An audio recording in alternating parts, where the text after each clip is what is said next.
Hey guys, Coach Pop here. Thanks for joining me for the video cast for lesson 3.5. Today we're looking at the imperial patterns of China. And as always, what we want to keep an eye out for is how do the patterns, in this case in East Asia, compare to those in South Asia, but also with those in the Mediterranean and the Persians originally. Before we get into the empire of China, though, let's step back to the pre-classical period and remember a couple of things. Whereas both Greece and Rome were influenced by the Semitic migrations, particularly those involving the Phoenicians throughout the Mediterranean, and whereas the Indo-Europeans would eventually lead to the Greeks, the Romans, and also the Aryans in South Asia. The area of East Asia, because of its geographic isolation, is really unaffected by either the Indo European or the Semitic migrations. And as we'll see, that has another consequence in terms of their imperial development. Now, there's historically the list of dynasties, kingdoms in the ancient period. In the Chinese tradition, it begins with the Jia, but there's very little physical evidence to confirm the fact that that dynasty existed at all. However, we do have a significant amount of evidence for the Shang Dynasty, and so historically we begin with the Shang Dynasty, the first big kingdom in the ancient period in East Asia along the Yellow River. Now, this is basically a feudal kingdom. It's really big, but the way feudalism works, as we'll see more in the next unit, is it's an exchange of land for loyalty. The king gives land to we would say, a lord in the Western tradition, and the lord then he gives parts of his land to other people in exchange for loyalty, but each person is responsible for running the land that they control in exchange for just giving their loyalty to whoever gave it to them. This is a highly decentralized political system because each of the lords in turn is responsible for controlling politically the territory that they have. It works, though, as long as everybody agrees to play by the rules. But a turning point happens when a lord, the Duke of Zhou, that is pronounced Joe in English, um, he he basically proclaims himself king. He's supposed to be loyal to the Shang king, but he doesn't have that loyalty anymore. And even though he's supposed to be under the king, he declares himself a king. And he does this by claiming something known as the mandate of heaven. We'll get into that more in just a moment here. The point is this, though. His perception is the Shang king has become completely corrupt. And so he uses this idea. He has a mandate of heaven to declare himself king and overthrow the Shang king, which is exactly what he does. Consequently, he founds a new dynasty that we call the Zhou Dynasty. Again, that is pronounced Zhou in English. One of the things you're going to see repeatedly, there's all sorts of spelling differences because the Chinese writing system in characters does not translate directly to an alphabet. So please be aware that you're going to see different spellings for different dynasties. But if you sound them out, typically you'll be able to figure out what it's referring to. Now, the Zhou dynasty, first of all, is an attempt to create a more centralized form of feudalism. It's still feudalism, but the Zhou kings are trying to have more central control over their lords than the Shang kings did. If you look at the dates, it lasts for hundreds and hundreds and hundreds of years. By far the longest dynasty in all of the traditions of kings and later empires in China. Why did it last so long? Partly because of the idea of the mandate of heaven, which all of the dynasties after them are going to claim. And it's forms an important part of the pattern that emerges in China, as we'll see. So, how does the mandate of heaven work? Well, first of all, you get the mandate of heaven not because the gods want you to be king or emperor later on, but because you are constantly doing good. You earn the mandate of heaven by displaying virtue. In other words, if you act correctly, properly, the heavens will give you power. That power, though, is extended to the generations after. In this case, the King Wu. All of his descendants have to also practice virtue in order to keep the mandate of heaven. So there's this sort of built-in idea like you have to be a good king in order to keep the mandate of heaven. And if you are not, if you become negligent or corrupt, you lose the mandate of heaven, and consequently somebody else could claim it and justify overthrowing your rule because you are no longer acting as the king in a virtuous way. That's an idea that we'll see come up again and again, but it explains why they lasted so long, the Zhou Dynasty. But by about the 6th century BCE, people start questioning the Zhou kings. Like, have they still got the mandate of heaven? There's suspicions they're starting to become corrupt. They're not exactly displaying the correct virtue. And so the system starts to fall apart. Lords start proclaiming themselves king, and you got a bunch of different lords claiming they have the mandate of heaven, all of them trying to overthrow the Zhou king, leading to a period known as the Warring States period. Guys, I cannot overemphasize how ugly and brutal and bloody this period of Chinese history is. Every single one of these, if you look at this image, all of those, by the way, here's Zhou. You'll notice it's spelled a little differently here. All of these areas were controlled by a lord originally, who then declares himself king and says, I have the mandate of heaven. And what you've got is all of these different states fighting against all of the other states. There's no like alliance or anything. They're all fighting against all of them for generations. And it's absolutely bloody and chaotic and terrible for hundreds of years until we get to the classical period with the first Imperial dynasty, the Qin Dynasty. Please note that pronunciation of that word. It's Qin. There's no U there. It's not Qin. You'll also see on this map, in some places it's spelled this way, Qin, which if you look at it, kind of looks like China because our word China comes from the Qin Dynasty, the first empire. So what's the story with the Qin Dynasty? It has to do with this guy.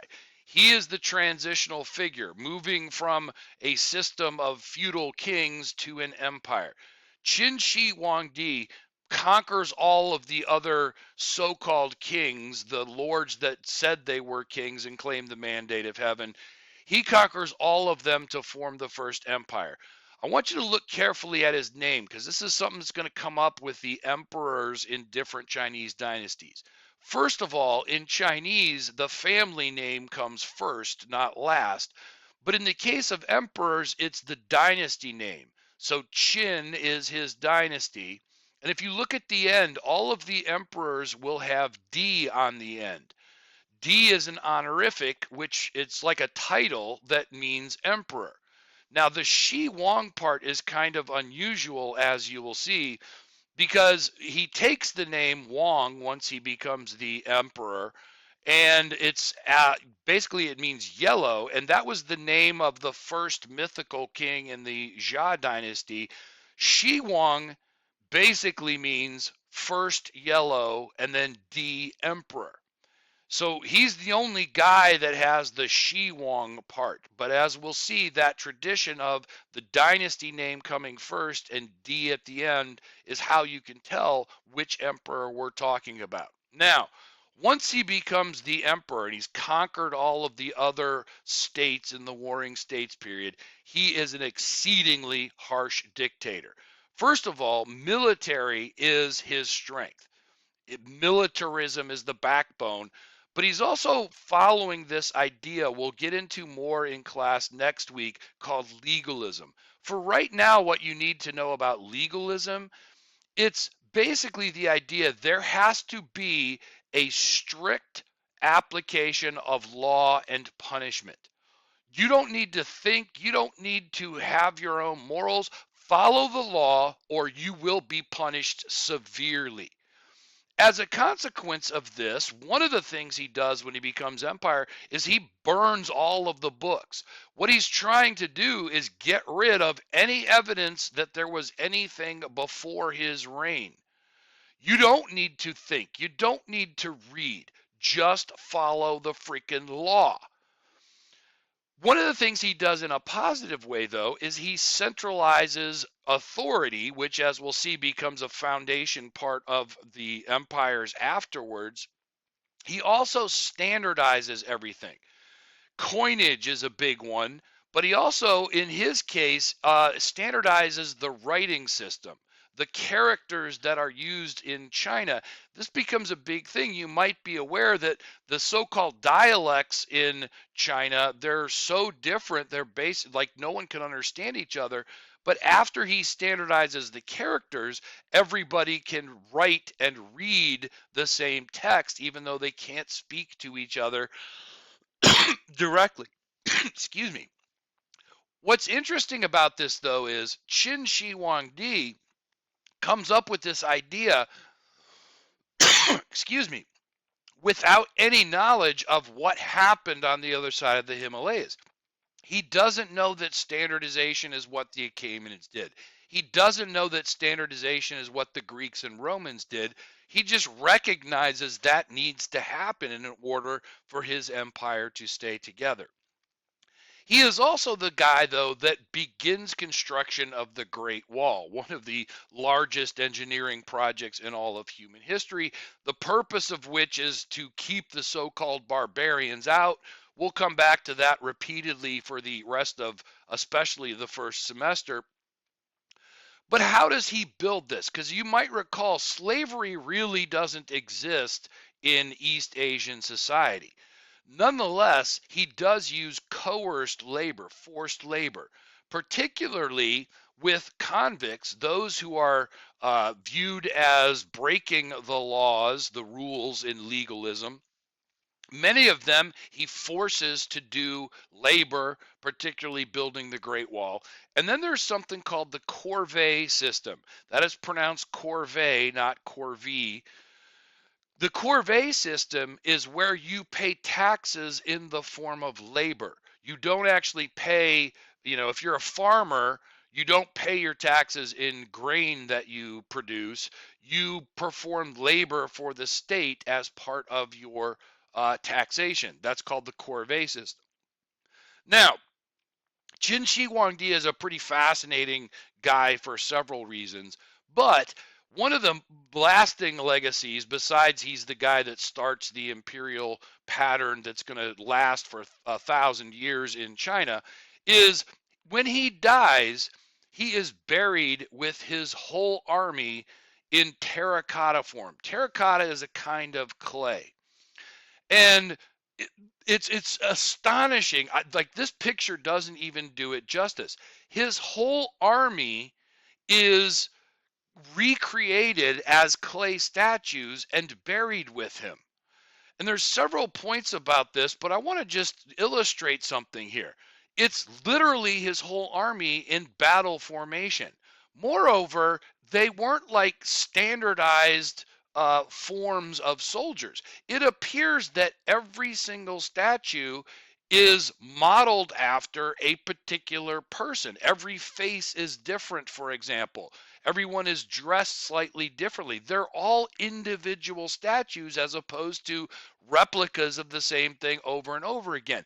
And they're literally bringing weapons with them. In this case, bronze and iron weapons are created for the statues to be buried with Qin Shi Huang when he dies. Now think about that, guys.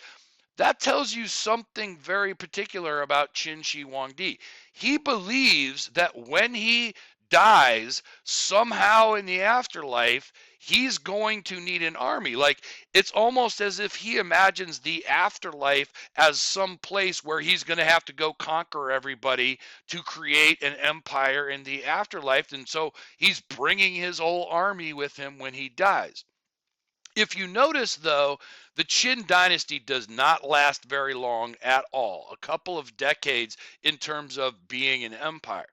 Why is that? Well, after Qin Shi Huang dies, his heirs cannot. Well, first of all, I should point out, he ends up killing most of his heirs because he's convinced they're trying to kill him. Those that are left, though, they simply do not have the strength to, force everybody to come together. So the dynasty quickly falls, but it's replaced very quickly with the second and greatest of the empires in the classical period, the Han Dynasty. Please note the dates of the Han Dynasty. We go from BCE to CE there, and they last several hundred years. Be specific, if you would, on your sheet. And their capital city, which here it's spelled Chang'an, you'll usually see it spelled as Xi'an with an X now. But you'll notice this is a much larger empire. So what's going on with the Han Dynasty? Well, the key figure here is Han Wudi, okay? Look at his name. Han is his dynasty name. D at the end means he's the emperor. So you could read that as Emperor Wu of Han, okay? Now, he expands the empire greatly through military conquest, especially, as we'll see, into parts of Central Asia. But he's more known for his ideas, including this idea that becomes known as the Han synthesis. Guys, this is a big deal, so please pay attention. First of all, he takes from legalism the idea that there should be a strong central authority, that the state has to have a strong presence, political presence, to manage everything. Now, as we'll see, legalism itself kind of falls out of favor, but that idea that the state should be basically in control of everything is part of the synthesis. Synthesis meaning bringing things together. Because the other thing it brings together is this idea of Confucianism, which, as we'll see next week, is technically not a religion, it's a philosophy, but in many ways it functions the same as a religion. Again, we'll go into this in more detail in the next chapter, but the big idea right now is in Confucianism, what Confucius taught was everything is designed to create social harmony. And one of the key features of this can be found in the Confucian order. We'll look again at this much more closely next week, but I want you to notice a couple of things about it. At the top are the scholars. The scholars then become the bureaucrats, and the other elite class are the gentry, the wealthy landowners, who are supposed to be below the scholars. But look at the middle class. Peasants are at the top of the middle class, artisans below them. Peasants aren't at the bottom, they're in the middle according to the Confucian order. But what it really stands out is the bottom of the social hierarchy. Confucius calls these people mean people. They cannot be trusted, but you need them. Soldiers, this is kind of a reaction to the Qin Dynasty, where soldiers were everything. You need them, but you can't really trust them. And then look at this, merchants at the bottom. That is very unusual in a social hierarchy. Again, we'll come back to that more later on. For right now, though, getting back to Han Wudi, he institutes something called the examination system. There's this giant test on the Confucian classics. Confucius was an editor, and he actually set up this list of these are the ancient books you should know because he thought you would cultivate virtue and be a good person if you knew these things. So what Han Wudi does is he sets up a test over these Confucian classics, and if you pass the test, you become a scholar, which means you are a bureaucrat running the state. So the scholars who pass the test are at the top of the social hierarchy, and they're the ones who are actually administering the day-to-day administration of the state. The basic idea here, though, is in the system that is part of the Han synthesis, good men are more important than good laws. This is the sort of opposite of what Rome did. Rome thought, humans are just, crap. You can't trust them. But if you have good laws, everything will keep them in check. In the Chinese system, it's kind of the opposite. You have to make sure you have good men to run it because the laws can always change. The examination system, which every dynasty except one, as we'll see much later on, copies this exact same idea in order to create the good and virtuous men who will be running the government for them. You'll also see, though, in this diagram of the social hierarchy, the Confucian order, there's a potential problem here. The gentry are the wealthy people, but the scholars are the powerful people. And one of the things that comes up repeatedly is sometimes you get these families that are super duper wealthy, and they take all the sons, all the boys in their extended family, and do nothing but train them to study for the test. They pass it, but they're part of this wealthy family, and now they're also combining the power of the scholars with the wealth of the gentry. Families that combine both that wealth and power are a threat to the state. This is an issue that's going to come up again and again, as we'll see. And then finally, the notion of mean people being at the bottom, again, you can't trust them. Soldiers are bloodthirsty, but you need them. Merchants, all they care about is profit. You can't trust them, but you need them. Now, one of the things, though, I mentioned the Han Dynasty extends out into Central Asia a little bit because during the Han Dynasty is the first time China comes in contact with the territories and empires of other people outside of their region. And that's deliberate because they're moving out, and this ends up leading to what we will call the Silk Roads, this overland route that connects China all the way to the Mediterranean. The key I can't think of the word right now. The key trade item on there, the key good, is silk. And what's driving that is the Chinese are the only people who have domesticated the silkworm. On the left there, that's a silkworm, and you go, that doesn't look like a domesticated animal. You're right, it doesn't, but it is. What the Chinese figure out is the silkworm needs a particular type of mulberry tree. And so they figured out the system to basically domesticate these little worms that create the silk. Then they figured out how to take those strands and weave them into cloth. Silk is one of the most highly prized commodities in the world because it keeps you warm when it's cold and it keeps you cool when it's hot, but it also looks really cool. And so it becomes really prized by elites all throughout the world. And so this is driving the trade across the Silk Roads. The Han Dynasty is a great, great empire for hundreds of years. Please calculate exactly how long. But they too fall. Everybody falls. So what's going on? Well, internal problems arise in several forms. As I mentioned before, there's that scholar gentry problem where you start to get certain families that are combining wealth, material wealth, and political power who start to threaten the power of the state. We also see a series of rebellions. The most famous, which we'll get into more next week, is known as the Yellow Turban Rebellion. And this is really kind of unique because it starts out as a tax revolt. Peasants are upset because the gentry are overtaxing them. but it focuses around these people known as yellow turbans who are Taoists. And many people believe they have like supernatural powers. And they lead a series of rebellions that, on the one hand, you could see it's like Taoism against the state, but essentially it's a tax revolt. And as another short thing I don't think we'll have time to get into, at one point there is a guy who simply takes over the state and he tries to institute a system where everybody gets the same amount of land.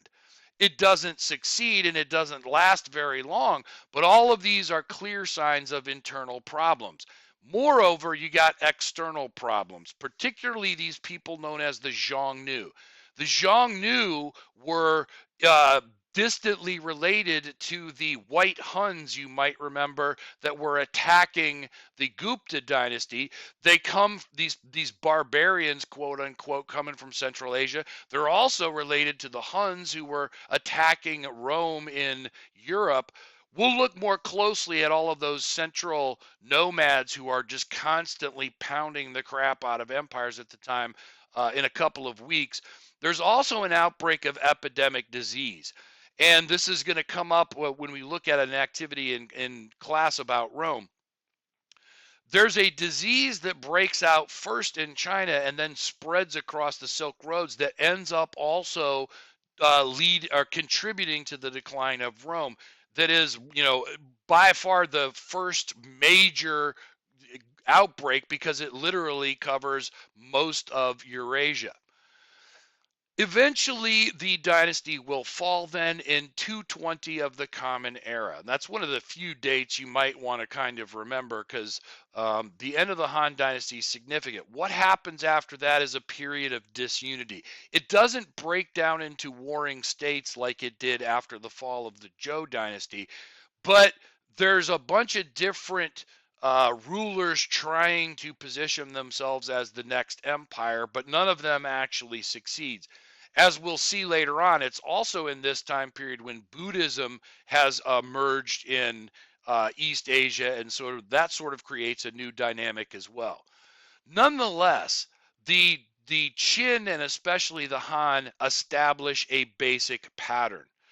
The basic pattern in China becomes centralization. In other words, the idea after this is that there should always be an empire. And there are small periods after this that I just mentioned where nobody really succeeds, but everybody expects that there should be. Now you've got space at the bottom of your timeline there because one of the key factors involving this idea of centralization, guys, the imperial pattern in China will exist for over 2,000 years from the time of Qin Shi Huang. A remarkable run. Why? The key is this idea of the dynastic cycle, okay? Take a look at this. Here's how this works. You have a dynasty in place, but then they're starting to neglect their duties. They're starting to not run the government or the state efficiently, and people start thinking, hey, maybe they're losing the mandate of heaven. And then you get all of these problems that arise. Now look at these. These are things that happen kind of all of the time. The problem now is people start interpreting these problems are signs that the ruling dynasty has lost the mandate of heaven.